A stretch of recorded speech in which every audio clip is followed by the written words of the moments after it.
Wakil Kepala Departemen Pengawal Rusia di Republik Chechnya Sultan Razhaev mengunjungi rumah sakit tempat tentara yang terluka dari Republik Chechnya dirawat. Rekamannya ramai beredar di media sosial Telegram pada Senin 31 Oktober 2022. Dalam keterangan unggahan disebutkan saat para prajurit pulih, mereka akan berusaha untuk langsung kembali ke garis depan bersama para prajurit lainnya.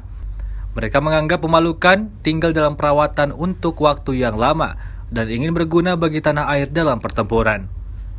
Ini tentu saja terpuji, tetapi biarkan mereka menjadi lebih baik dan sepenuhnya menjadi lebih kuat, kata Sultan Razhaev. Diketahui dokter akan menggunakan semua profesionalisme mereka untuk pemulihan cepat para prajurit.